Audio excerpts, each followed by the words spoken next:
Hey, this is Michael Ann with TrūAura Beauty. Just had a couple of things I wanted to share with my team members. I have had people ask me what they say, what they're supposed to say when they call people to follow up or how to respond.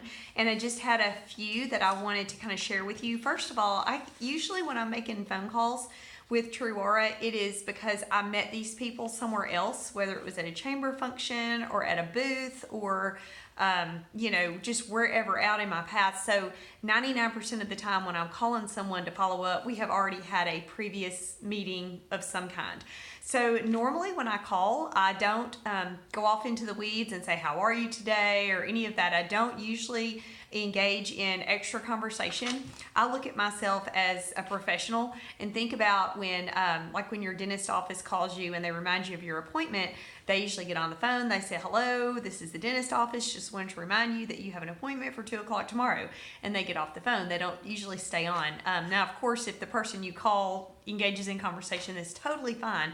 But my goal is to usually get on the phone, have a conversation, and be off the phone in 2 to 3 minutes so that I can go on to the next one, especially when I have a list of people to call. So typically, whenever I call, I just state my name. I remind them of where we met, like, hey, this is Michael Ann. We met at the booth at the Athletic Center Saturday before last, and you said you were interested in getting with me for a one-on-one consultation or whatever the context is that you talked about.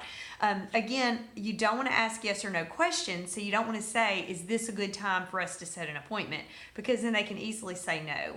So I typically just take them at their word, because if they indicated they were interested and then I call them and say, are you interested? It's almost like I think they were lying and they didn't mean what they said. So I just assumed that what they told me was the truth. So when I call, I'll say, hey, this is Michael Ann. We met at the booth. I know you said you were interested in getting together to see the product, and I just wanted to know is weekday or weeknight or weekend, what works better for you time-wise?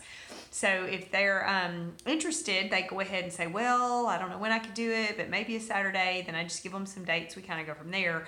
And I'll also say, now, is it just going to be the two of us, or do you have a couple of friends you want to invite over? Because if you invite some people over, you can get hostess credit for anything that they purchase. So it's like not a big deal. It's not like, do you want to book a party? Because that sounds like a big commitment. Now, if they say, I really, we're in the middle of a home renovation and I just don't know when I have time available and I just don't know that I could schedule anything right now. Can I call you back? Don't leave it in their don't leave the ball in their court about them having to call you back, because they may really mean it, but life happens and they get busy. And then it's like, well, they said they call me back, and then if I call them back, they're going to feel like, they're being chased. So if someone says to me, well, I'm busy, let me just call you back when I'm ready, then what I typically say is, oh, you don't have to do that. That's my job, is to do the follow-up, and I don't want you to even have to worry about remembering. You just tell me a good time, and if you'd like, I can call you back the middle of next month, or, whenever they've said. So usually they say, yeah, that sounds good. So then I go to my calendar and I write it down, the middle of the month, call whoever it was. Then when I pick up the phone and call them back, then I say, hey, this is Michael Ann. We spoke last month and you said to check back with you the middle of this month. So I'm just calling to follow up to see when we can set a date to get together. Another thing that you can do is make sure you get that permission. If you don't get the booking right then, just ask them, hey, is it okay for me to call you back to follow up? And usually people will say, yes, that's fine. And that lets you know that they're interested. And if they kind of hesitate, I've even said before, look, if you're not interested, I'm totally happy to take you off my list. If it's not something you think you want to pursue. And very rarely do they say, yes, take me off your list. Usually they're like, no, I really am interested. But if they say, yeah, just go ahead and take me off your list, I thank them, because then I don't have to spend any more time following back up. And at that point, I would say that's totally fine. You've got my number. If ever in the future I can do anything for you, please let me know. Or I may even say, would you like to be on my, Facebook page so that you can keep up through the end?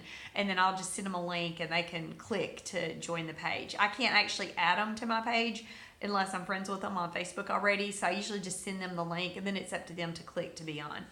Another scenario is if you haven't followed up with someone in a while, or you followed up with them and left them voicemail and they haven't called you back, then you can always break the ice, because a lot of times what happens is you call them, You leave a voicemail, they mean to call you, they're interested, they're busy, they don't call you back, and then at some point they're embarrassed because they know they should have called you back, but they haven't, and then it's awkward, and then they don't want to call you back because they're embarrassed because it's been so long, and you got to break the cycle. So even if it was their fault, you left them several voicemail, they have not called you back, then you want, this is something Betty Stewart taught me a long time ago, you just want to call and break the ice by apologizing. So if it's a voicemail, then what I might say is, hey, it's Michael Ann, just calling to follow up. I'm so sorry I have not done a better job of keeping in touch with you. I'll give you a call back in a few days. You're not leaving it up to them to call you back. If they answer, then just apologize. Say, hey, it's Michael Ann. I am so sorry I have not done a good job of following up with you.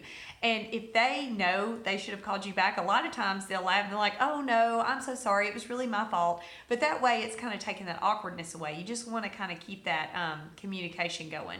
So those are just a few tips on things that I say. If you guys have a specific scenario, let me know and I'll be happy to do that. I do use text messages, but usually after I've left a voicemail.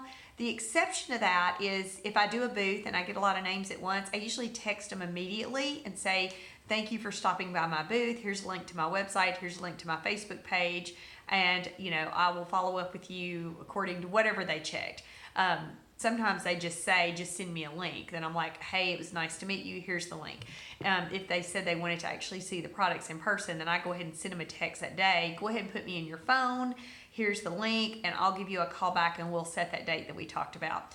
If I'm following up with a phone call and I get voicemail, and I haven't heard back from them in a day or so, then I'll text them and say, hey, it's Michael Ann. We met such and so. When is a good time for me to give you a call? So I don't try to set the appointment on text if I can help it, because it's just so easy for people to say no. And it's not that I want them to feel obligated, but a lot of times they really want to do it. They just get overwhelmed and it's just easier to say no. And honestly, y'all, we're doing them a favor by showing them this product, because if they don't use TrūAura, they're going to be old and ugly. And we don't want that to happen. So we are doing them a favor by sharing this product with them. So if there's anything I can do to help you guys with words to say, please don't hesitate to reach out.